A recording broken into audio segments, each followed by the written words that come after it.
Okay, thank you for being here. I'm co-chairing this session with Elisabeth Rodby-Bousquet. She's a delegate from the General Management Committee of EACD, but she is also a member of the scientific board of our foundation. Fondation Paralysie Cérébrale is an organization based in France that provides support to research and good practice in Europe. We believe in science and respect of the will of any person with this condition. We believe in partnership and in an open society. And when EACD proposed that the lecture that we support is by Emma, we couldn't think anything more appropriate to our mind. We would like the best science, we would like the strong voice, and Emma is that rare blend of professional expertise and lived experience. And she is also a mother that could teach us many things about that. So I'm very proud that she is the lecturer here, and I will lend her a small souvenir of this talk with Elisabeth, and I will let her give a talk. So thank you, Emma, and have a nice lecture. We'll be there too.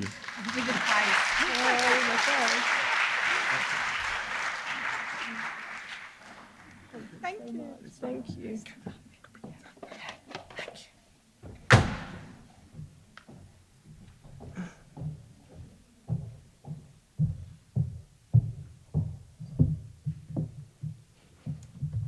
Wow, I'm on the screen. Thank you so much for having me here to speak to you this afternoon. It really is a great privilege. As I said, my name is Emma Livingstone, and I'm a co-founder and CEO of UP, the Adult Cerebral Palsy Movement, which is a third sector organisation in the UK, which we set up to understand more about living well with cerebral palsy and to provide support that wasn't existent within the community. I also need to tell you that I'm a speech and language therapist and a coach. I'm a mother of 3 children, a pre-teen, a teenager, and a little boy that thinks he's already a teenager. And I also have a very, very patient husband waiting for me at home. And the reason that I tell you this is because I think it's important to understand that it's through that lens and that perspective that together, over the next 45 minutes, we are going to just explore what it means to take a lifelong perspective for the treatment and management of cerebral palsy. But I thought I'd start with something quite uncontentious, with the statement, children with cerebral palsy grow up to be adults with cerebral palsy. Well, that must be true, mustn't it? Otherwise, I'm not the same little girl that was born 6 weeks premature and after showing no signs of wanting to walk at 2 years old, was diagnosed with cerebral palsy. It wasn't until I was in my early 20s, I'd started to work and I was experiencing difficulty with fatigue and managing my decline, that I went to seek more support for my cerebral palsy, having been discharged at 16. You can imagine then how perplexed I was that that not only did I find the lack of understanding of cerebral palsy as an adult condition or the services to go with it, I also discovered that cerebral palsy is classified as a childhood disability.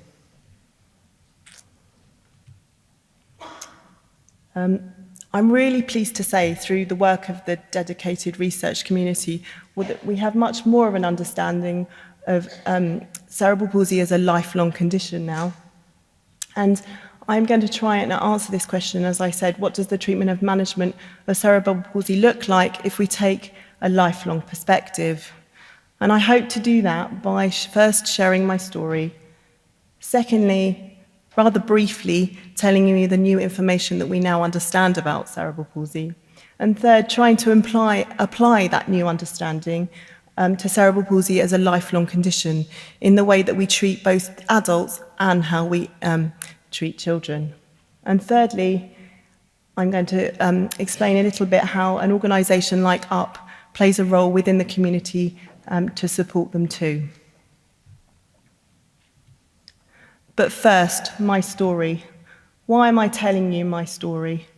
Well, we've all come to understand the importance of hearing lived experience as a really good vehicle in which we can hook new pieces of information. But I tell you my story because I also think it shows you why I believe that we need a lifelong understanding of cerebral palsy and what happens if we don't take that type of perspective.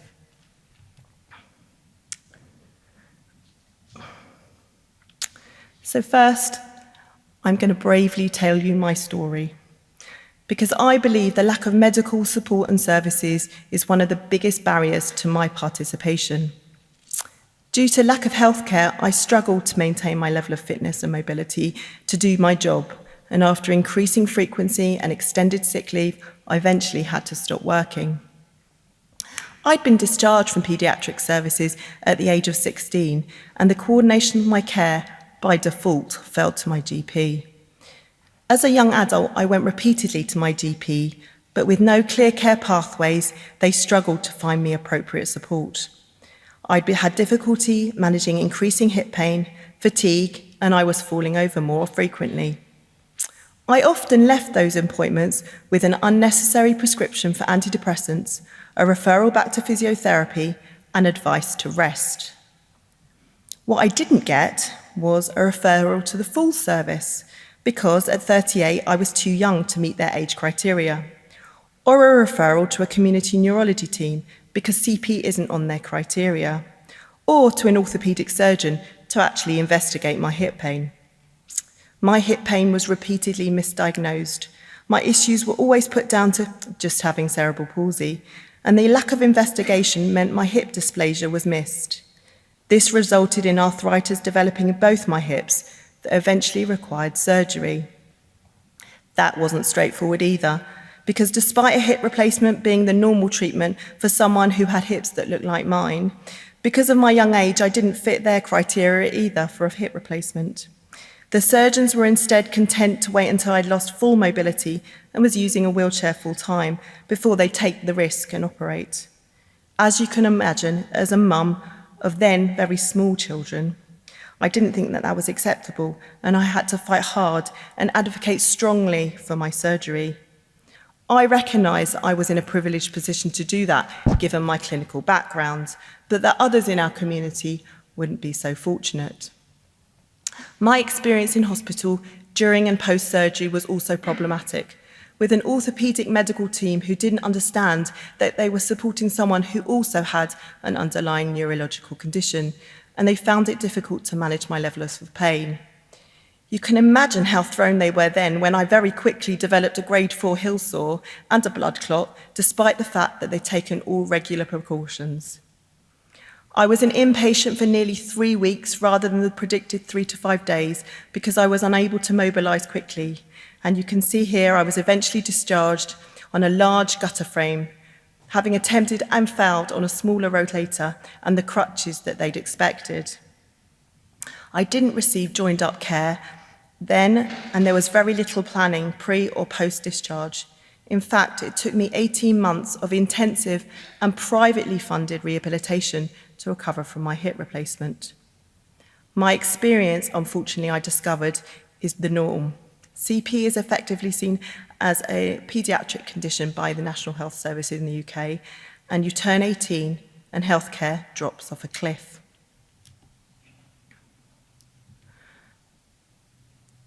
The reason that I share my story so openly with you today is that I think it demonstrates for you why I believe adults with CP face unique challenges that do require specialist care and attention.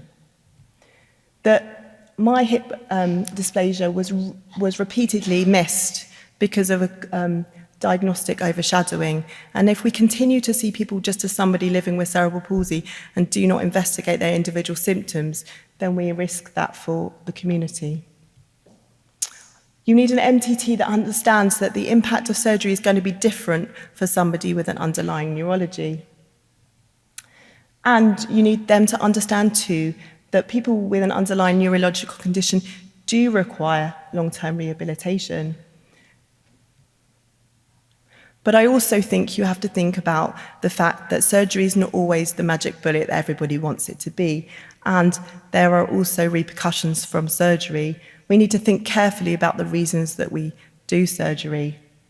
For me, I continue to have issues with my skin integrity, and despite the fact that I'm way more mobile than I was then, and that my hips are working really well, I now have leg pain and problems with my ankles, put down to the fact that the surgeon had set my hip for stability and therefore changed the way that I now move.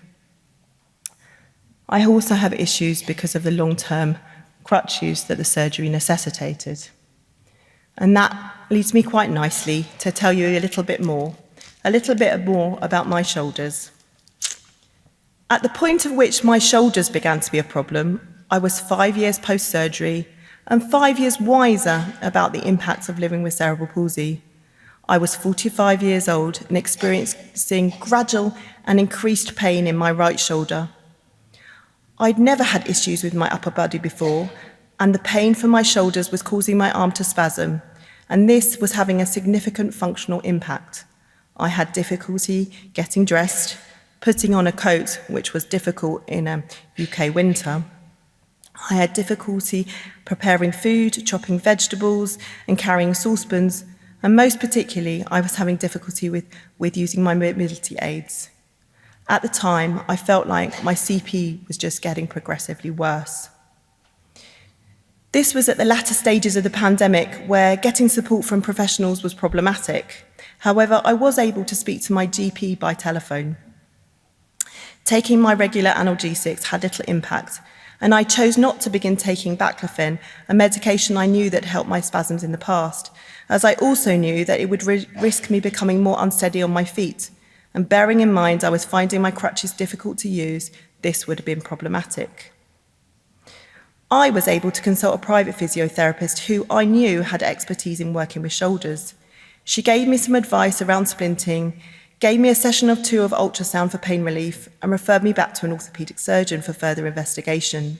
She felt that my symptoms were more suggestive of an encapsulitis. The MRI identified some wear and tear, explained by long-term crutch use, but didn't justify the level of pain that I was experiencing. That, the surgeon agreed, was because of the pain-causing spasm cycle that I was in. He recognised that this was having a significant impact on my functional ability and therefore unusually recommended a steroid injection. This gave me some short-term relief and I was able to have a summer free of pain. Unfortunately, though, the pain came back with a vengeance. What I knew then, that there was no underlying significant tear, but there had been a suggestion of an encapsulitis. I also recognised that I was of a woman of a certain age, and many of my friends were experiencing similar issues with their joints. The only difference being that they didn't have cerebral palsy and that my shoulder pain was resulting in significant spasms that in themselves were causing pain and restricting my function. So what did I do?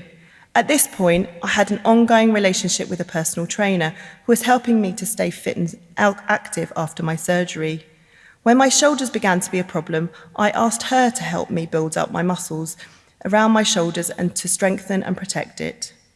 I also explored with my GP, who I'd built up quite a good relationship with, about the possibility that my underlying shoulder pain was due to an encapsulitis, which I understood to be common in women experiencing perimenopause. She considered this alongside some of my other symptoms and agreed to a trial of HRT. Since then, I've been able to get the majority of my mobility back in my shoulders and experience much less pain. I continue to work on building the muscles and strength around my upper body, but it's also forced me to work on my balance so that I'm relatively less dependent on my crutches. And I share that story because I think it shows something slightly different. I think it shows that we need knowledge not just about cerebral palsy, but we also need to understand how that interrelates with normal ageing. I think it demonstrates the importance of having knowledgeable professionals around you, but that those don't necessarily need to be from the medical team. I think it showed me that not everything is down to cerebral palsy, but that cerebral palsy was having an impact on its presentation.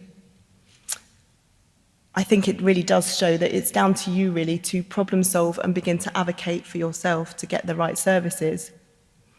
And it also demonstrates that there really is no magic bullet. So what does a 47-year-old lady with 47 years of lived experience want you to take away as key messages from hearing my story? Well, I believe knowledge really is power. We need to understand and have information about how to problem solve CP and the impacts of aging. We need to learn how to speak up for ourselves, to advocate for ourselves, and most importantly, not to take no for an answer. The professionals that we want don't necessarily have to be experts in cerebral palsy, but they do need to be prepared to be open to learning, and most particularly accessible when we need them. And this is where I put my coaching hat on. I think we need to understand the best ways to support ourselves, and we need help and support to integrate that into our everyday routine. And last of all, I think there's a place for all of us to challenge our internal ableism, to understand that there are tools and aids to help us, and they really aren't symbols of our failure, but they are aids to our participation. So, at this point, if you allow me, I'm going to take off my personal experience hat and metaphorically put on my hat of CEO of UP and as a clinician to share with you some of the new research and understanding that makes me more confident than ever that I can stand here and say that cerebral palsy is in fact a lifelong condition. Now, I don't promise that the information I share is as exhaustive as the new research that there is out there. I shared this morning that when I first met Dr. Jennifer Ryan and told her that I could only find 5 papers on cerebral palsy in adulthood and thought that it was down to me and the fact that I wasn't able to do a proper research of the papers, she reassured me that there really was only 5 papers. I'm pleased to say that we've moved on quite a lot since then, and I've just picked out some of the key new learnings. So this is based on information that we have from the UK, because that's what I know, but I do think it's reflective of some of the issues that I've been speaking to about with other international colleagues. We think that there's about 165,000 people with cerebral palsy living in the UK with cerebral palsy, and much like the general population, most of those are adults. In fact, we think about 2/3 of those are adults. What the statistics don't tell you, though, is that when we looked at the data, we felt that 70% of those adults are of GMSCS levels 1 to 3, what I like to call the silent majority. And in the UK, at least, I think that most of the medical support is aimed towards those of GMSCS levels 4 and 5. Something that shocks the policymakers is that this size of this population is comparable to those with MS and Parkinson's, and yet we don't receive the same level of support or resources. But what they don't see is that lack of support and services really does impact on the quality of life for those adults living with cerebral palsy. Because inadequate health provision for adults really does lead to greater physical pain and constrained lives. I'm not pretending that this is a simple situation. Our healthcare needs have a real impact on our needs, our social care needs. And those healthcare and social care needs have an impact on our ability to gain and stay in employment. And yes, adults with cerebral palsy really do want to work and really have become assets in the workplace. And these together also create issues of social participation. Physical health issues really do exacerbate social and mental health issues for adults living with cerebral palsy. And that's why I think we have an issue with social exclusion and an epidemic of loneliness amongst the community. Fatigue, pain, sleep, and managing poor mental health are the primary reasons that we're contacted at the charity for support by the adult community. And this was something that I discussed at length with a neurologist who runs one of the only adult CP clinics in the UK. She told me that when she set up the service for adults, which was an offshoot or an overflow from the spasticity clinic, that she thought that what she was going to be able to do is help adults with cerebral palsy manage their mobility and their spasticity, whereas in fact, most adults who are coming to their clinic now were seeking support for pain and for fatigue management. And that was making her think about the way that she constructed her service. We also discussed how these issues of pain, fatigue, and sleep, as well as the declining mobility, was having an impact on wider participation. It was having impact for people's social relationships, on their ability to stay in the workplace, and on their wider recreation. And this is backed up with by the research. If we look at physical health, and we think about physical health not just about declining mobility, but understand that adults with cerebral palsy have different risk factors of comorbidities, but also non-communicable diseases. We need to recognise that adults with CP are more at risk of things like heart disease, heart failure, stroke, kidney disease, liver disease, osteoporosis than other adults outside our community. But I also want to stress that these are risk factors of which I really believe that if we understand them, then if we take an approach which means that we help people to manage these conditions, that we can actually lower those risks. And that just putting that type of research out into the community can be quite a scary prospect. The research about mental health, and after listening to Mark this morning, I would also include pain, is out there in the literature too. CP is generally still considered a childhood condition by most of the people that I speak to. And here today, I'm standing before you to advocate that we reframe our understanding of cerebral palsy to the largest physical child-onset condition. And I think it's important that we reframe our understanding of cerebral palsy and we make that change, because I think this allows for several things. First, it allows us to take a life course perspective, to recognise where in the life course we can have the biggest impacts for children and adults across the lifespan. It also identifies for the researchers in the room the areas of which we still don't understand and where we need new research. But I also think it's a place of empowerment, particularly for our paediatric colleagues, because to them we can show them how what happens in childhood really does matter, and that they can make a difference to their children's adult lives. If we agree that we want a full life participation for our children, then what happens in childhood really does matter. And I hear this time and time again from the community of people with cerebral palsy that I interact with on a daily basis. However, it was never more underpinned than a research study that I was recently part of. We were asked as a group of adults with cerebral palsy to consider the impact on policy on our life experiences. And then the very skilled researcher was able to put that into a spoken word poem, a really good listen if I can say so myself. But what it demonstrated for all of us living with cerebral palsy is that we all went back to our childhood to reflect on our experiences of policy, and yet that wasn't the question that we'd been asked by the researcher.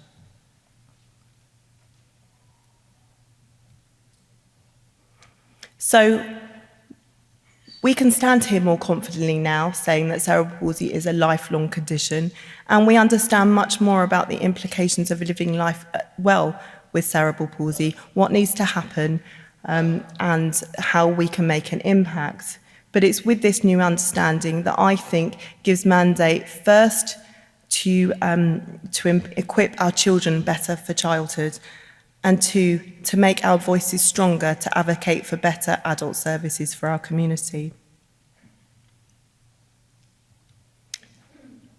What do I mean when I say equip our children for adulthood? Well, if we see this as a metaphoric bag of skills and information that we're going to send our children on their way with, what would I include in this rucksack? I would include knowledge and information about cerebral palsy. I think children and young people and their families need to understand their type of cerebral palsy and how it affects them.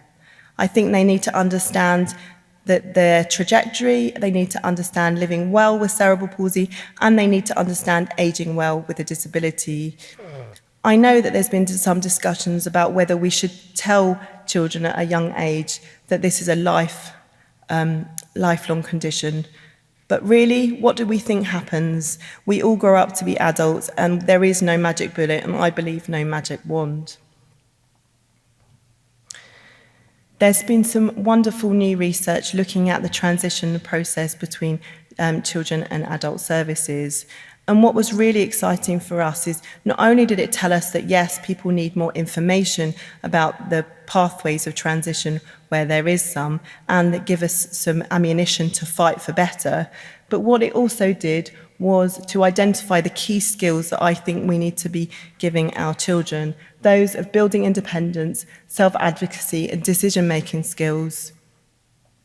Now, reflecting on my own children, I recognise that having preteens and teenagers myself, that I seek opportunities in our daily life to give them more independence and autonomy about the decisions that they make, and that I often include them in the decision-making that we make as a family. But I also reckon, and I've seen within our community, there's those opportunities for those families living with children with disabilities, those opportunities might not automatically manifest itself. We thought that this new information was so important, and that the information we were providing for those young adults was somewhat different than we were providing for the older adults, that we have dedicated a section on our website, particularly looking at that transition stage. Realistic expectations. I know from paediatric colleagues that they've told me that from their adult colleagues, they're often accused of mollycoddling their young people, and that they're offering them too much support. But equally, I've heard from a community of adult clinicians who have been accused of the fact that there is nothing there for them and there is no understanding. Now, whilst I respect the fact that we're still campaigning for better services, I also don't think that that's a very empowering message to give to our children and young people in order to go into adulthood with. And that it would be very much better if we think about what information, support and skills we can give our children in order to move on to adulthood. And this is where I become my life coach, because I think it's about helping children and young people to create healthy habits. What do I mean by healthy habits? Well, what the research also tells us is that people with cerebral palsy are more sedentary than those who don't live with cerebral palsy, and that what we need to be doing is helping our young people to become more active. And I think that that starts as young as in childhood.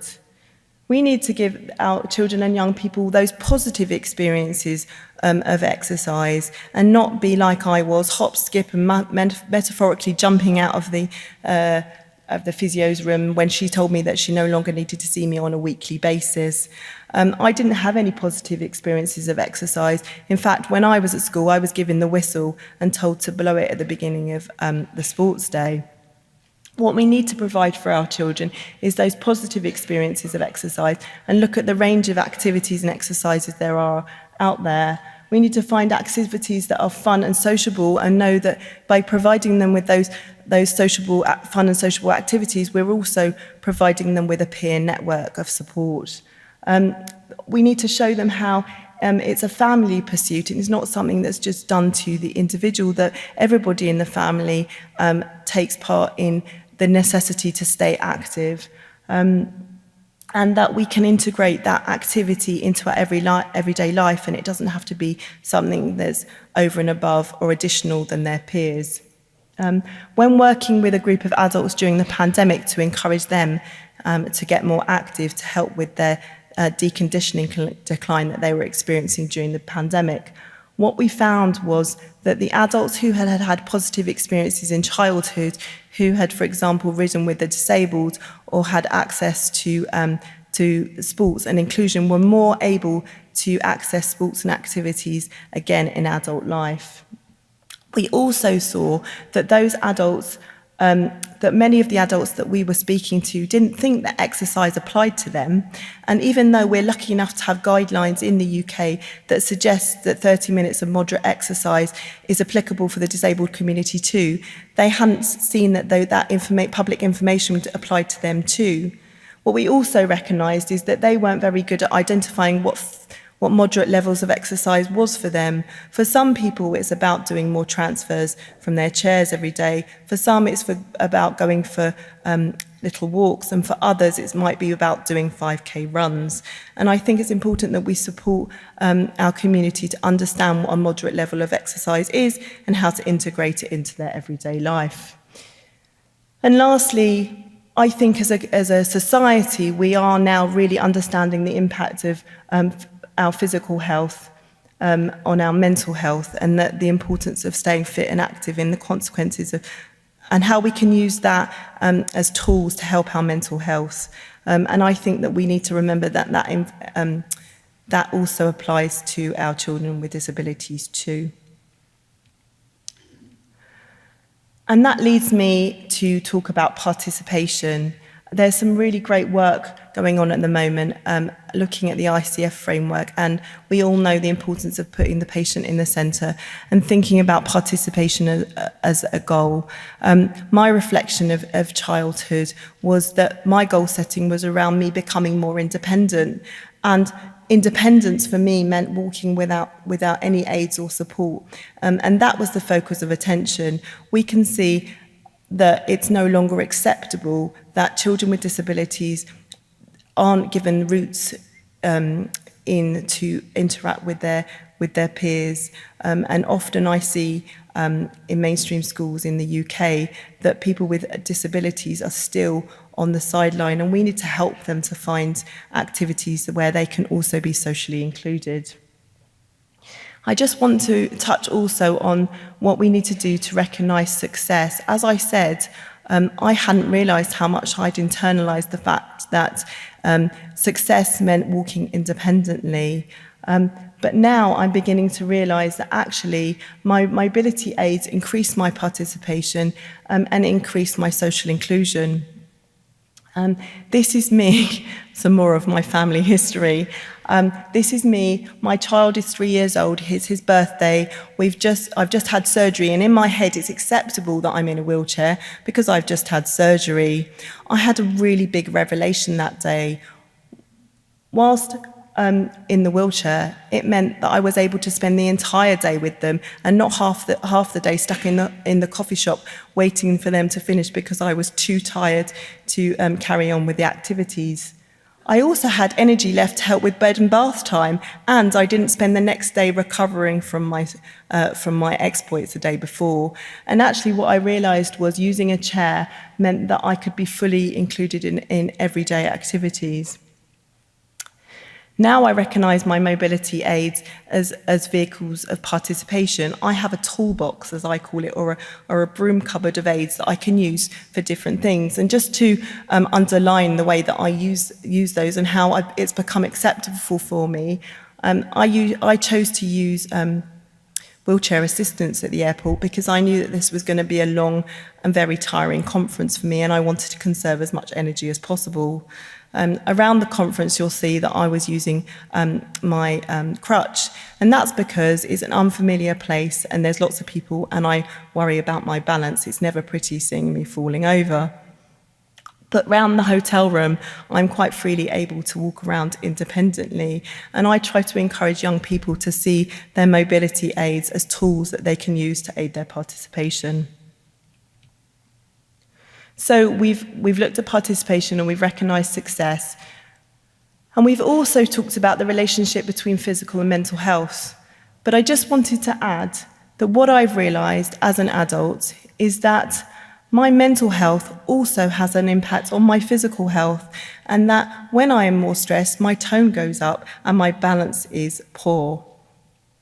We know that there is a lot of programs out there I can only speak for the UK, that looks at mental health hygiene for young people. And I think that we need to include those strategies early into the child's knapsack, rucksack or toolbox or whatever you call it, so that they learn how to manage stress and understand the relationship between their mental health state and their physical health. Signposting. I think it's important that we teach children, families, and young people the signs and symptoms of when it's important to go and seek help. Often what we hear is that people feel that there isn't anything for them in healthcare, and therefore they leave things until they're at a higher point of need. But also to recognise for them and signpost for them those brilliant organisations that are out there that help with wider participation issues like relationships and parenting and disability sport. So there is a role to signpost for people. And lastly, I just wanted to mention role modelling. We know that we've got an isolated community, but we also know the importance of showcasing for people good role models in the community. And just to tell you about one person that I know who is a doctor, a geriatrician in the UK that has cerebral palsy, who admits that she wouldn't have been a GP, a geriatrician, if she hadn't met somebody else with spina bifida who was also on that pathway to success. So that's what I mean about equipping children for adulthood. And just to underline my point, I just want to take you back to that lady in the bed and the consequences of not having that information as a child.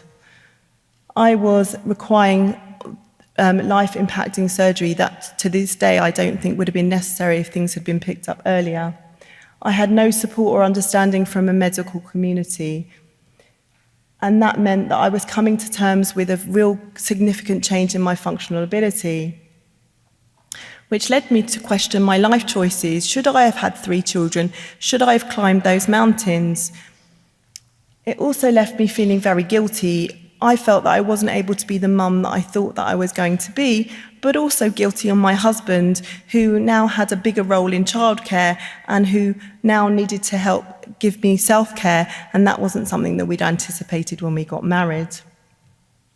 That led to some real low self-esteem and issues of anxiety about how we could cope, because I felt really disempowered by a system that didn't understand my needs.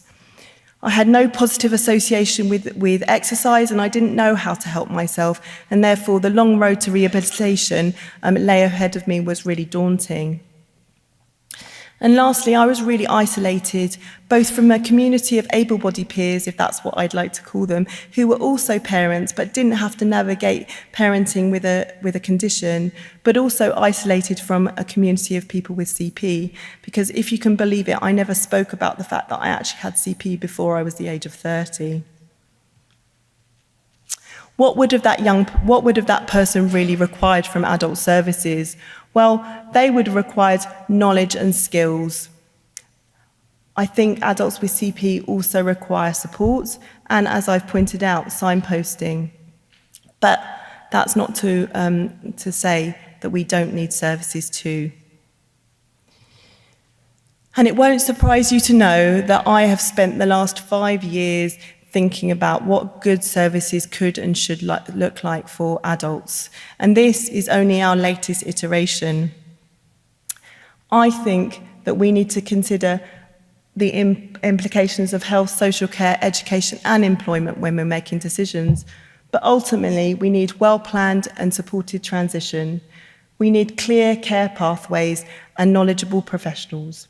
We also need to start thinking differently about the models of care that we give our adults, and whether there are models out there that would also help the CP community. I do think that adults with cerebral palsy need specialist care, particularly for those at GMSCS levels 4s and 5s, but also at points of decline and post-surgery. I think we have an important role to play within community services, having clear access to things like falls teams and community neuro teams and the wider multidisciplinary team. Our NICE, the National Institute of Clinical Excellence, identified annual reviews as being really important for adults living with cerebral palsy, and I think we need to find ways in which adults on all GMFCS levels have a way of benchmarking their abilities. We know that what we're asking adults to do is navigate a complicated system without much knowledge of their condition and having to advocate really strongly for services. And we think that there is really a clear role for a CVP advocate to support them to do that. And finally, all of this needs to be done within an environment and a society that shows better representation of disability in the workplace, in industry, on TV, in order for them to show the possibilities for the community.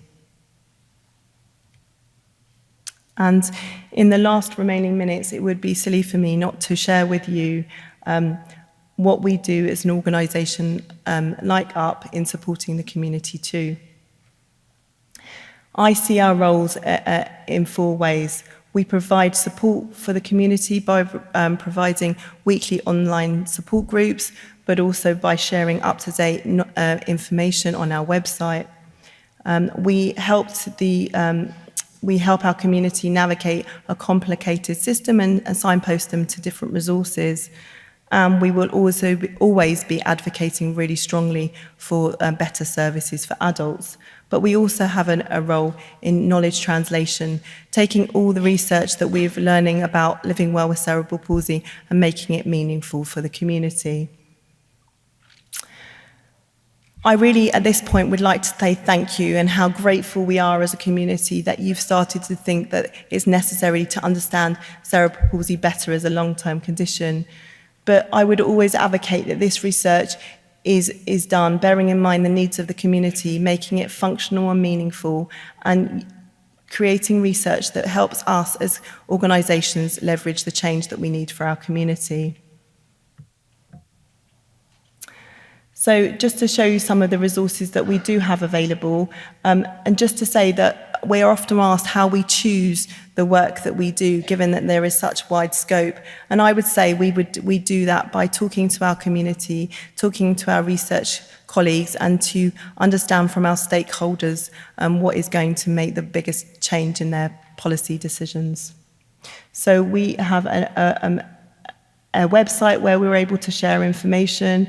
We also run the support groups, but we've also moved that onto an education program where we support the community by talking about different subjects on a monthly basis. We've touched everything from fashion and parenting, nutrition, to managing pain and sleep. And we're continuing to add to our program of information and resources. We try to meet the needs as we see them now. We are running events like our Transition Summit, where we're going to showcase the new pieces of information that we have about transition for our community. We are able to fund some GP training so that we can encourage the community of GPs that they do have a role in supporting adults with cerebral palsy and giving them those that new knowledge and information. And as I said, we're always looking for new ways and new programs that we can trial in order to create support for adults with cerebral palsy within the system that we already have. And finally, we'll always be there as influencers of policy, both at political level, but also at commissioner level too. Ultimately, we want to change the way people think about cerebral palsy. And I'd like to thank you for the opportunity to talk to you today, because I hope that you leave with a new perspective on your role in supporting adults with cerebral palsy, and that we in some way have started to change the way that you think about cerebral palsy. And just before I finish, a little bit of a plug. We know that we can't get change for our community unless we have a coordinated voice behind us. And if you are prepared to put your voice out there and help us to show commissioners and policymakers why adults with cerebral palsy deserve better, we'd really appreciate your support. Thank you so much for having me today.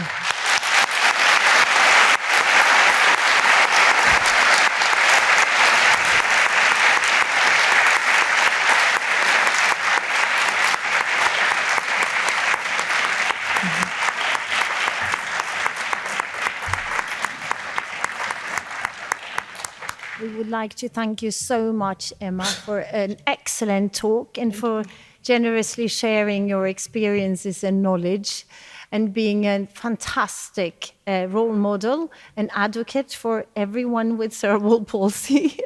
And you're really moving things forward. And I would also like to take the opportunity to thank you for all the dedicated work you do, totally unpaid for EACD, to move things forward. So thank you so much, Emma.